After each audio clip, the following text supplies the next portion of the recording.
This week, Corey Bosden, VP of Product Management for Tenable, joins us to discuss the impact of containers on enterprise security. In the enterprise security news this week, the impact of exploits, firing shots at your competition, RF monitoring, not everything stops ransomware, best practices, and just who owns cyber risk management in your organization. All that and more in this episode of Enterprise Security Weekly. This is Security Weekly, for security professionals, by security professionals. Broadcasting live from G-Unit Studios in Rhode Island, it's the show where we talk security vendors and aren't afraid to name names. It's Enterprise Security Weekly. Practice field, I had to do that to the door, and then once the wind caught it, I flew outside the door. That's I call that a programmer's workout. Yes, that is a programmer's workout. I was at RSA. I got out. I have seen things. I've seen horrible things. Pony Express. Check out their line of penetration testing devices, including the Pwn Pad, Pwn Phone, and Pwn Pro. For enterprises, there's Pwn Pulse, providing continuous visibility into wired, Wi-Fi, and Bluetooth spectrums across all physical locations, including remote sites and branch offices. For all those hard-to-reach places, there's Pony Express. Visit them on the web at ponyexpress.com. Gain control of cyber risk with Tenable.io, the first vulnerability management platform built for today's elastic assets like cloud, containers, and web apps. Discover a fresh, asset-based approach that prioritizes vulnerabilities while seamlessly integrating into your environment. And improve ROI with the first elastic licensing approach based on assets, not IP addresses. Tenable.io delivers the data and context you need to secure your elastic attack surface. Start your free Tenable.io trial today by visiting Tenable.io.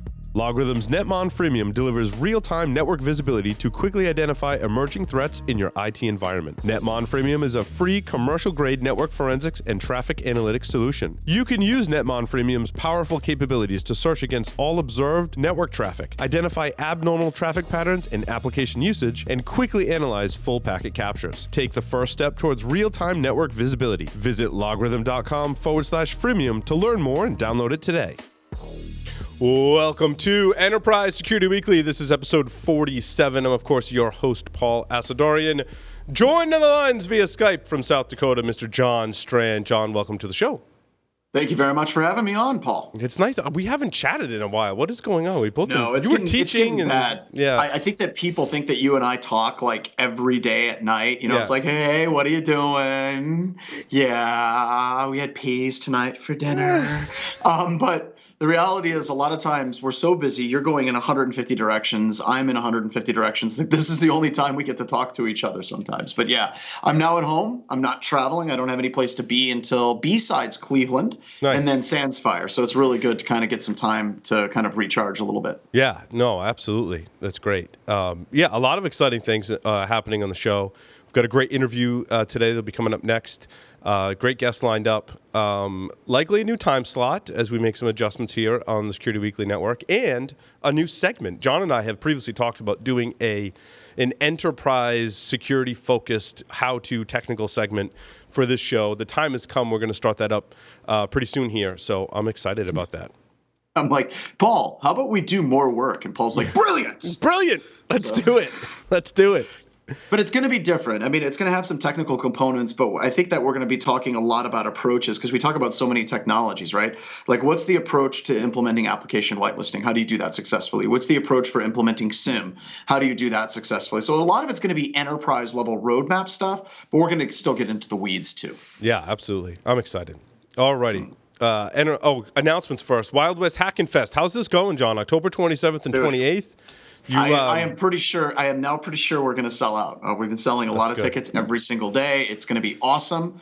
It's going to be a good time. And our speaker lineup is ridiculous. So it's going to be cool. Check it out. Dave Kennedy, Deviant Egypt, Chris Nickerson, Chris Gates, Mike Poor, Sub T, and more. WildWestHackinFest.com, HACKIN Fest.com. We're also excited to announce the first B-Sides in Uganda. That's right. B-Sides Kampala is going to be held October 14th through the 15th, so they don't overlap with Wild West Hackin' Fest. The CFP is open until July 15th, 2017. Some topics of interest include network security, web application security, innovative attack and defense strategies, malware analysis, biometrics, and evolutionary computing robotics, and bonus points for bringing an actual robot. Visit bsideskampala.com and submit your talk today. I just realized that there's a very strong possibility that Wild West Hackin' Fest is actually more remote than B-Sides Uganda. Could be. Which is interesting. Could very well be. Could be. On to the enterprise security news for this week. Our first story is about the power of an exploit. And when you get down to the bottom, bear with the rest of the article. When you get down to the bottom, John, I really wanted to highlight a couple of sentences. He says, as for exploits, it's important to understand the details behind them and which ones are particularly dangerous. And that's a loaded statement, of course. He also says, given recent events, this is especially important, right? Staying informed is the key to staying out of the headlines. And how do you stay informed with the headlines that were given about the malware to keep your company out of the headlines? So I thought that was kind of a loaded statement as well, and I thought two very good points. From this article that came from, Anomaly. Anomaly, yeah. Yep. Anomaly's what are they, an EUBA vendor or no? SIM? They're SIM? Endpoint? They're a little bit more than SIM, but I got you. Behavioral analytics. Yes. Okay. And threat intelligence, I believe. Yeah. So this is a great article, and what's weird about things like this is I think that people like you and I, Paul, we can fall into a trap of this is all old news. This is all crap that we've known for a long time. Thou shalt patch, right? You should do internal testing. You should do independent research testing, bug bounty programs. You should be constantly looking for vulnerabilities. But I think that there comes a point where people like you and me have been in the industry for so long, we make assumptions that these things are known. And we haven't had a really good remotely exploitable vulnerability in a long time. And now all of a sudden we get hit with shadow brokers, and Tavis is going to be coming out with another one here and shortly. So I think that statement is always true. No matter when you say Tavis is going to come out with another really heinous exploit, it just keeps happening. And the wheel turns, right? I mean, if you go back to 2008, it was Dan Kaminsky, where I was like, oh, Dan Kaminsky's amazing. And he is. But I think that people forgot, right? You and I went through 08067. We went through 03026. We lived through Slammer. We lived through all of these. And it kind of ingrained into our DNA. And I think that we had a whole generation of security professionals that didn't get that. And it's going to change them profoundly moving forward. And this was a great article to kind of reinforce that. It's kind of interesting, though, an interesting problem, I think, and I don't think it's changed much over time, is how you evaluate the severity of all the vulnerabilities in your environment. And, of course, Microsoft has a continual patch cycle, as does Oracle, as does Adobe, as does all of the software, right, in your enterprise. How do you prioritize? And I think probably there are a lot of us that could have looked at when this came out and gone, well, that's bad. Everyone should definitely patch that today. And there's probably another group of people that were like, wow, that probably is bad, a little ways after it came out and stuff started exploiting it. And then once it's a worm comes around, everyone's like, oh, well, you gotta patch that. How do we get to the point where it can come out and everyone just patches it? People don't act until something really bad happens. Exactly, because we have that cycle. You and I were burnt in 2008. We were burnt in 2003. We were burnt in 2005. Constantly burnt by these remote exploits. But it's been 10 years since we've had a really, well, not 10. It's been 9.5 years since we've had a really good Microsoft remotely exploitable vulnerability in the core of the operating system. And look what happened over that time. Look at all the systems that people just didn't patch because it wasn't that big of a deal for them. So you burn, you learn. So. Absolutely.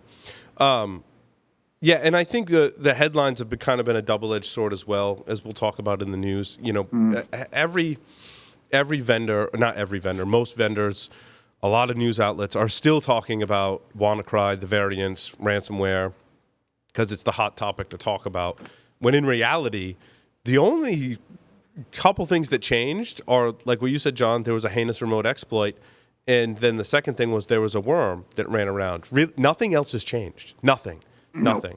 No, this is the same scary. thing. And I wonder how Jack feels about this. I keep on thinking about Jack. Like, he's seen some of these cycles 3-4 times now. And it's what's old is new, what's new is old again.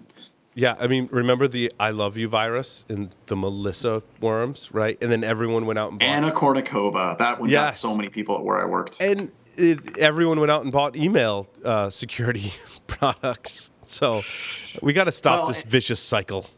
No, I got a question. Do you think at RSA, all of a sudden, the new hotness is going to be exploit prevention, kind of like intrusion prevention systems were back in 2004? Is that the next hotness? Are we going to start seeing the full cycle come to completion? Yeah. The COTET as well. No, I agree. That's going to definitely change the major themes for RSA. I don't know about you, John, but in all my time that I've spent in IT and information security, this next article from Carbon Black has to be like the most direct shot over the bow between competitors in security, right? There was Apple had the ads that poked fun at Microsoft. There was what was that ad? Though they had a number of them. They had the I'm a PC, I'm a Mac, yes. And they had the lady throwing the hammer at the Big Brother thing. Yeah, so Apple has certainly, in technology, I think, led the direct shot over the bow marketing. We see that a lot with Google and cell phone technology as well. You know, they do some direct Chrome advertising. In security, I've never seen anything like this before.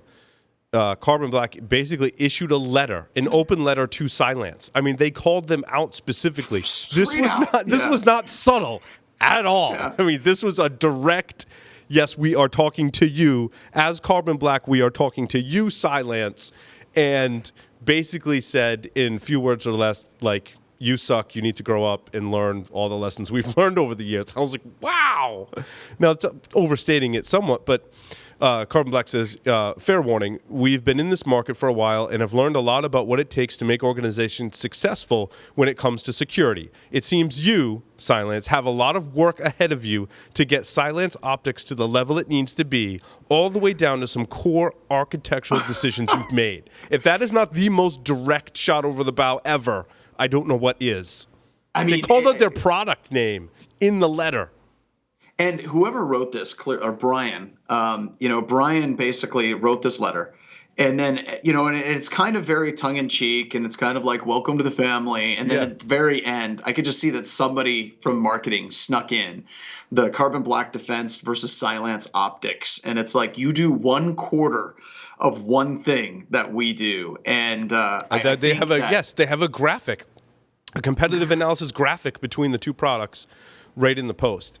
That's pretty bold. Yeah. I mean, we have spoken very highly of Carbon Black. We do know people that use it and are very successful with it as well. I think the same can be said for Cylance, and certainly Cylance customers that are seeing success with their product. I think, John and I probably prefer Carbon Black in the endpoint space to a lot of other solutions. So they do on the surface, I think, and John, you have some of the more details here, they do kind of have the posture to make such claims. However, it remains to be seen, is this going to hurt them? A lot of times when you do this direct competitive analysis, it can hurt you. Like they're kind of a little playing the bully role in this particular case. Yeah, they are. But I almost feel bad. And I know this sounds weird because I beat up on Cylance for a while. And at all the time we were kind of beating up on Cylance, I think what we were trying to get across was we were trying to get people to understand that Cylance's marketing was complete garbage. They were trying to sell that silver bullet, the easy silver bullet, stopping all malware, and they deserve all the hell that they receive for that. But at the end of the day, I think you said it very good. They're still way better than traditional blacklist antivirus by a wide margin. Oh, yeah. But when you say crap, like you're saying in marketing, you're going to call people out. You're going to call people from Security Weekly, and we're going to come and we're going to look at your product, and we're going to talk about it publicly. And you're going to call out your competitors like Carbon Black, and they're going to talk about you publicly. Mm-hmm. And whenever you're moving into a space of something like Carbon Black, especially Carbon Black doing it well, and not really selling a silver bullet, but selling a very good, kind of EDR solution or application whitelisting solution and doing it for a very long time, you better be ready to play. If you're going to step up to the plate, you better be ready to play, because you're going to be calling some people upon you that actually do know what they're talking about, and they have the ear of a lot of people in the industry. So I think this is more of a wake-up call to Cylance's marketing department, more so than it is Cylance itself. But it's just going to show that we're going to see some more of this. It's really fun. We're going to see some more of this type of crap moving forward in the future, which is cool for us. Yeah, I think it's good fodder for the show. I hope it does settle down and kind of get back to business in terms of not calling out your competition. It's still better. It's still better than reading the standard freaking press releases that we get on a lot. It was some definite exciting reading. It was one of the most exciting articles of the year that we've talked about on the show, I think. So. Mm-hmm. Viavi Solutions? Shit. I wanted to... Can we go back real quick? Sure. Sorry, I hate to be that guy. At the bottom of the show notes, though, and this is something that Yes. Yeah, we have to tie this in. Both of these guys can make fun of each other all they want, right? You know, Cylance can make fun of Carbon Black can make fun of them. They can both pick on CrowdStrike. But the fact of the matter is, and this, as part of Enterprise Security Weekly, Microsoft is ready to come up and eat all of their lunch. Microsoft is releasing their advanced threat protection, which does a lot of what these products do. And this is something we've been talking about a lot. Okay, so you're an investor, because we talk about things from the investor's perspective. You're an investor and you're going to sink a lot of money into Cylance or Carbon Black. Let's use CrowdStrike as an example. I think they just got $200 million. Is that true? There we go. Okay, CrowdStrike just got $200 million. If you're an investor and you just sunk $200 million into CrowdStrike, and you now have Microsoft is going to release a product that does a fair portion of what you sunk $200 million into. One, they're Microsoft. They're going to outspend you and they're going to out-research you. Number two, they're already in all of your customers. They're already in that market, completely saturated, in deep. And number three, whenever you're looking at this kind of machine learning, I always kind of rip on machine learning a little bit. But whenever Microsoft steps up and says that they're going to be doing machine learning on processes, and they are in 1 billion devices, that is a level of machine learning data that's going into that no one else has any availability to hit at that level, except for like a McAfee or Symantec. So on the investor side, what the hell are you thinking investing $200 million into a company? Whenever you're an enterprise side, and you're looking at deploying these products, and you're a CSO, a CIO, a CFO in a company, and you're talking about bringing in yet another agent that you're going to install, that you're going to have to ramp up, or Microsoft is there and they cut severe discounts for their large customers. How the hell do you go with a third-party company whenever you already have someone like a Microsoft that is doing what you are looking to get done? So this is a very real question. I'm not trying to be facetious, because I can honestly make a case for like Carbon Black in particular, but how can you make that sell to a CFO, Paul? How can you make that sell if you're a CTO or you're a ground grunt and you're trying to do security? How do you make that sell and say, we're going to go with CrowdStrike, we're going to go with Carbon Black, we're going to go with Cylance? And yes, I know Microsoft already has a product. It's already injected. We already have it set up. They're already in our organization. How do you make that sell to your CFO and your CEO? Well, usually when you're making those decisions, and I'm sorry, CrowdStrike got $100 million in the Series D financing round. So I think when you make those kind of decisions, usually when you're going with a smaller player, it's because of features, functionality that are just above and beyond what the larger company is offering as part of a larger solution, right? I mean, we've seen this a lot where big players like HP, sure, they have a full suite of web application tools, but the other people that are being more innovative, they've got something that just does a better job of solving your problem. And that's often how they sell it. In this case, though, the larger player, Microsoft, I think you're right, John, is very well poised to take over this market because of the competitive advantage that they have. In the case of HP, and I'm not picking on HP, but in the case of HP, they don't have an inherent competitive advantage in the web application space. In this case, Microsoft owns the OS and has grown it from infancy into what it is today. If there's anyone that has that amount of data and can do analysis of its own software to implement this type of functionality, it's Microsoft. And it'll be interesting to see how they progress. And they have been more innovative lately. They've got an accelerator program, and they've got the startup mindset thing going on. We've talked about on startup. So they are pretty well poised to take this on. So. And the only thing I think that changes this entire calculation, if you look at what Microsoft is doing, how they're kind of doing that startup mindset and approaching it, the only thing that's going to kill this for Microsoft is Microsoft. Microsoft is going to find a way at some point to shoot themselves in the foot. And, they have new management. They have a new CEO. Who knows? They might be a completely different creature. But God, I mean, you look at this. It's built into the kernel. It doesn't require an agent because it's already there. You're already installing it on it. Or it's already running on your systems. I mean, this is just so much win for a lot of organizations that if you're a tech, you got to fight hard. But it's kind of funny, too, because you might think, well, Microsoft can have the functionality, but we're going to need some other tool to manage it because Microsoft never did a good job. And as you know, yes. Probably know, John, they just bought Hexadite, which is a security orchestration company. I think they paid $100 million for Hexadite, too. Yeah, and for them, that's chump change. I mean, if you look at that for like a CrowdStrike, that's like, we're set, yay! For Microsoft, it's like, oh, here's belly lint to buy an orchestration company. It was $100 million. It was $100 million they bought Hexadite for. So $100 million. God. Okay, that's super cool. All right, sorry, going back to the next story. So that was awesome. Just a note here. There exists a company called Viavi Solutions. It's introduced an extension of their product or a new product, I can't tell which, remote RF spectrum monitoring system. It's not only targeted towards service providers, it's also targeted towards enterprises as well. And I'm not sure the FCC ramifications of how you might acquire spectrum. I can imagine getting security tools and monitoring tools for those weird spectrums is difficult, but here's a company that's doing it that I had never heard of before. And this is also cool because they didn't mention the one buzzword they should have. I don't think it's in here.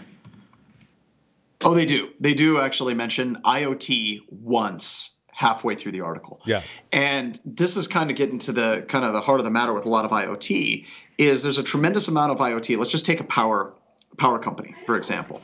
They generate power at, they're using turbines or they're using generators, right? A lot of that communication is done wirelessly, or they then shoot up to a substation over microwave wireless links. There's all of these wireless things that are all over the place that are in that IoT sort of umbrella as a whole. And I feel like that's been completely ignored. I feel like everyone, as soon as we had the Dyn DNS attack, everybody scrambled and said that they have all of this IoT security crap. But then you look at something like this where you can actually monitor your RF networks and you can start watching for these weird RF protocols. This is actually getting to the heart of a lot of IoT security. And, they aren't really hitting those buzzwords as hard as I think they should. And this was clearly not written by a marketing person. I don't know if you've read too much. Clearly this is clearly written by a tech geek. They're like, transitioning from a typical distributed radio access network, RAN, architectures to a CRAN network topology, and CRAN-based units, BBUs, are co-located at a remote facility and connected via fiber links based on common public radio. Oh my God! Yeah. But this is good for you and me. We dig into this, right? We dig into this stuff, and but no, if you're an IoT group, if you're a power company, if you're a group that has a lot of wireless, Zigbee and all these weird protocols that are all over the place, this is a product that you should be looking at without question. So there was this other article from Secure Envoy blog. Says security increased since ransomware cyber attacks. And they kind of talk about general things, and then they say, so, hey, why are we telling you this? Well, we're the inventor of tokenless multi-factor authentication. And at that point, I stopped and like, whoa, wait a minute. What does tokenless multi-factor authentication have to do with ransomware? I don't see the connection here. I don't. The user's already authenticated. I'm not saying tokenless. They could have the best tokenless multi-factor authentication on the planet, and that's fine. And I would recommend that solution if it was awesome. Absolutely, I think multi-factor authentication is cool, but I don't see how. Go ahead, John. I think if you would have just read the article at the bottom, it says, so why is Secure Envoy telling you this? Oh, yeah, I did. That's what I was reading. Yeah. As the inventor of tokenless multi-factor authentication, Secure Envoy has always taken the approach that its vital security feature should always be installed with minimum effort, with no modification to the systems it protects. what? Unlike some of its rivals. Its rivals. Secure Envoy requires no tweaking of templates or interfaces. What a goofy question, Paul. I mean, clearly. Can't you read the article? Not only is their technology awesome, but it's easy to deploy. It still doesn't help with the ransomware problem, in my opinion. Now, Paul, you missed the point. The point was minimum effort. There's no modification to the system that it protects. None at all. It requires no tweaking. It doesn't touch the computer at all. I mean, it's tokenless. It's beautiful. What total garbage. Did you find this one specifically to get me riled up? Yeah, pretty much. That's why it's in there. I don't. I mean, lateral movement would have been a good thing because passwords are definitely, in play. And that I could see helping. They don't tell that story at all. I think they should. Access to the ports? But I think they should tell that story because if ransomware does have to move laterally, typically you do see it abusing authentication, and certainly that can help. So I'm trying to help them out here. That's definitely one area. I think password breaches, and leaks are another area that they can help you not be a victim of. Well, if you are a victim, right, they're still going to require a second factor. That can be good. Of course, the problem with multi-factor authentication is it has to be implemented across all entry points that require authentication, and that's where we see one of the largest downfalls. And you're going to have to configure it. I mean, it's going to have to change the endpoint at some point, and you're going to have to establish some type of templates. I mean, there's no way you can do any authentication whatsoever without establishing some type of group membership, breaking things down, establishing different templates for different systems. It's just a very bizarre article all the way through. Sky High has been publishing some great articles, and while they're not product announcements, I do like their articles. Now, the other article we covered in a similar topic, right? I said the same thing about it. I'm like, this is great advice for people deploying in the cloud or not deploying in the cloud. I mean, this is just it's funny how companies will be like, well, you need to come into the cloud, and here's what security looks like in the cloud, and I'm like, dudes, like that's not all that different from security in the cloud. Yeah, like restrict the use of the AWS root account. Like that's a fundamental. That's a fundamental security principle. They use multi-factor authentication, Paul. There you go. See, they're backing up my claim there. Never share your passwords either. Yeah, don't. Don't do that. My point. Do identity and access management. It's different, maybe in the cloud, but still, it's identity and access management. But, and this kind of goes back to the first article that we talked about. It's talking about crap that you and I have known for a long time, and a lot of people that listen to the show have known for a long time. But it's at least well written. And if somebody's trying to move into the cloud and they need some like 13 points to try to make sure that their stuff is locked down, this is a great article. It hits those points and it gets them really. They've been publishing some great articles. This is certainly one of them. So I definitely want to applaud them for that. Yeah, Ajmal, is that his name? Ajmal. I've been pretty impressed. The other one too. Yeah. Yeah, I've been very impressed with the articles so far. So just who owns cyber security risk management? This was actually a good article too. And I think this came from a vendor as well. Gigamon, who we actually love. Yeah. Great company. And it is interesting.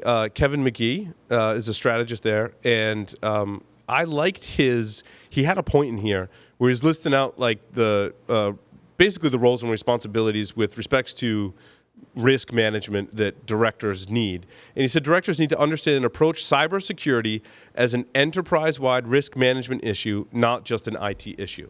I think that's the huge takeaway from this article, and very well put. And it goes back to the problem of, we've got all these different groups in the organization, and they all have goals. None of their goals are security except for IT security and maybe IT. Those are the only ones that need to worry about security. And that's so not true. Security has to be part of everyone's responsibility to whatever their role is. It doesn't matter where you are in the organization.